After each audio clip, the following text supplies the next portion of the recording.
On Friday, former President Donald Trump made a controversial statement about the ongoing war between Russia and Ukraine, in which he expressed his belief that Russian President Vladimir Putin would be more generous in peace talks than Ukrainian officials, who he described as difficult.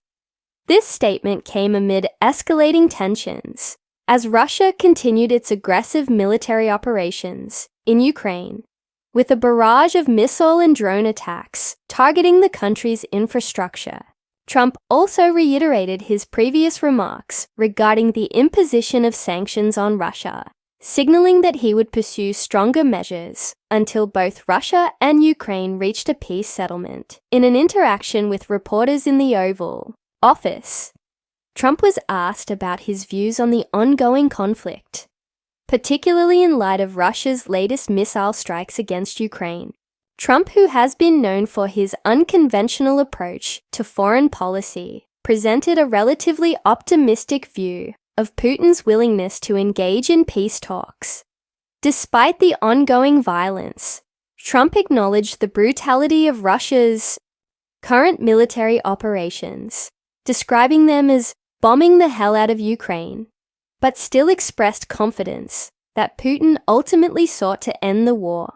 He wants to end the war, and once ended, and I think he's going to be more generous than he has to be.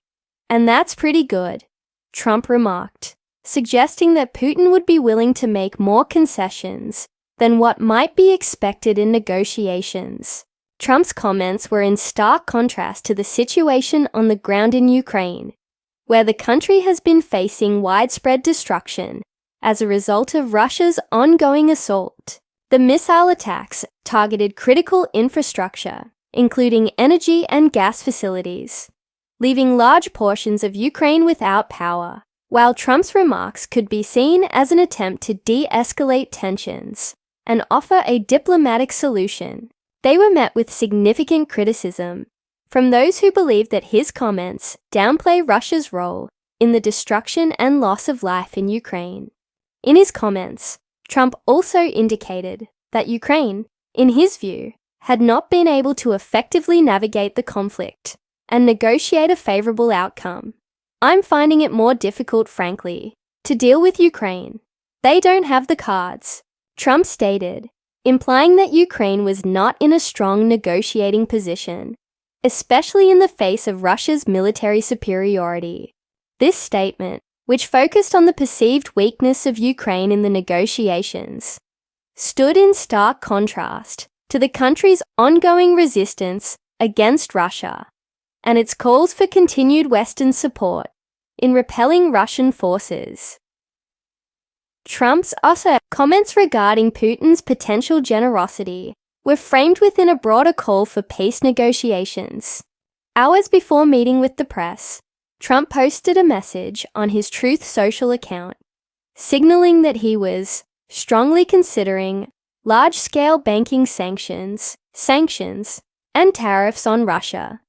In response to Russia's continued aggression in Ukraine, he warned that he would not hesitate to impose severe economic measures on Russia until a ceasefire and a final settlement agreement on peace was reached.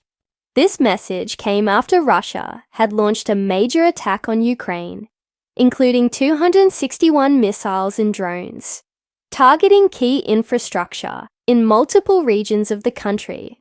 Based on the fact that Russia is absolutely pounding Ukraine on the battlefield right now, I am strongly considering large-scale banking sanctions, and tariffs on Russia until a ceasefire and final settlement agreement on peace is reached. To Russia and Ukraine, get to the table right now, before it is too late. Thank you, Trump's post read. The call for peace talks, while direct, was accompanied by a threat of further economic pressure on Russia, underscoring the former president's commitment to using financial tools as leverage in the diplomatic process. At the heart of Trump's statement was a plea for both Russia and Ukraine to return to the negotiating table before the situation escalates further. He warned that time was running out for both sides to reach a settlement, and that continued conflict would lead to further suffering and destruction. Trump's emphasis on the need for a final settlement agreement on peace echoed his past calls for resolution and diplomacy.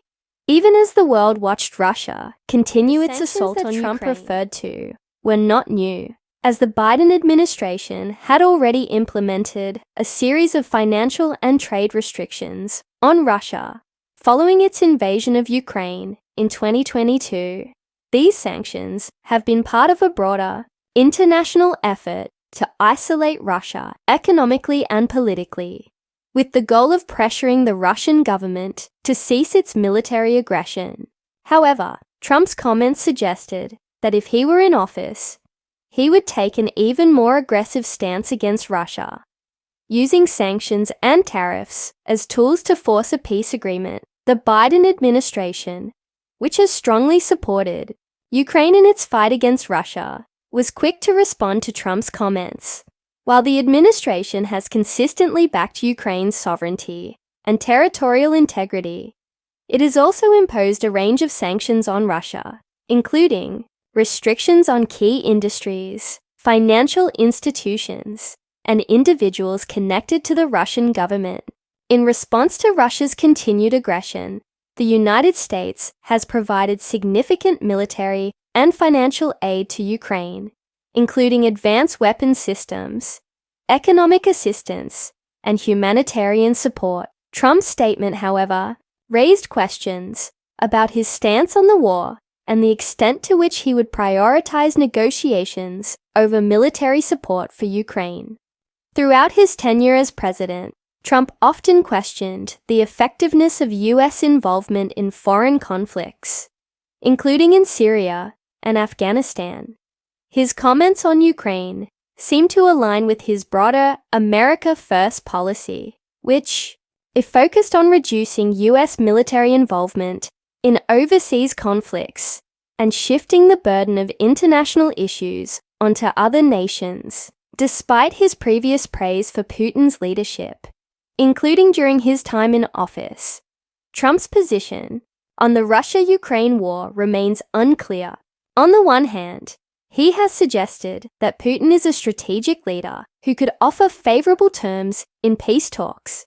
But on the other hand, he has also expressed support for using economic sanctions to pressure Russia into ending the war. It is unclear whether Trump's approach would be more effective than the current strategy employed by the Biden administration, which has focused on supporting Ukraine while isolating Russia diplomatically and economically. One of the most controversial aspects of Trump's statement was his characterization of Ukraine as a difficult partner in negotiations.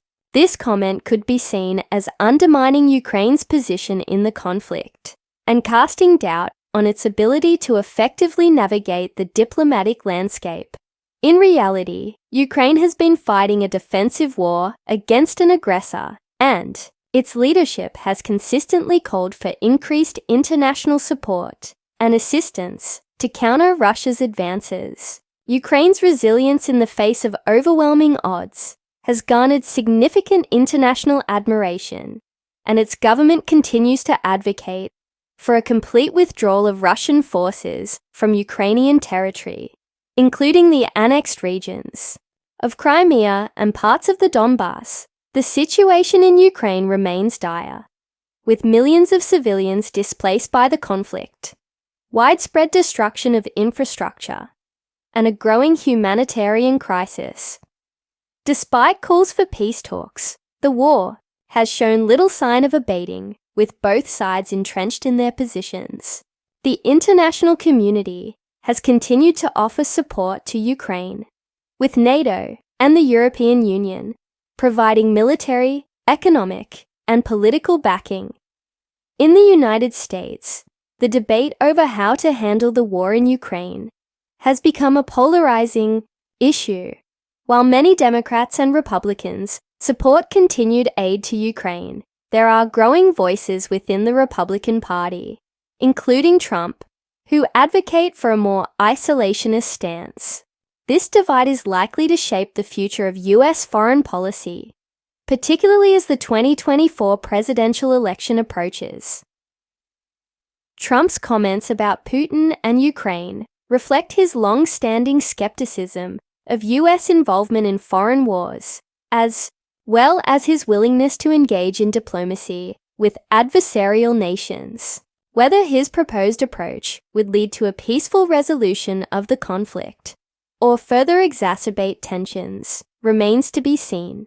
However, his statements undoubtedly highlight the complexities of the war in Ukraine and the challenges faced by the international community in finding a lasting solution to the crisis. As the war continues, the world watches closely to see whether peace talks will materialize or if the conflict will escalate further. Trump's call for negotiations is just one of many voices in the ongoing debate, and it remains unclear what the future holds for Ukraine, Russia, and the broader international order. The path to peace in Ukraine will require difficult compromises from all parties involved, whether those negotiations take place at the table or on the battlefield. The cost of continuing the war is already being felt across Europe and beyond. As long as the fighting persists, the possibility of a lasting peace remains uncertain, and the prospects for a resolution remain precarious. The international community, along with leaders like Trump, will continue to grapple with the question of how best to end the war and bring peace to a region torn apart by violence and division.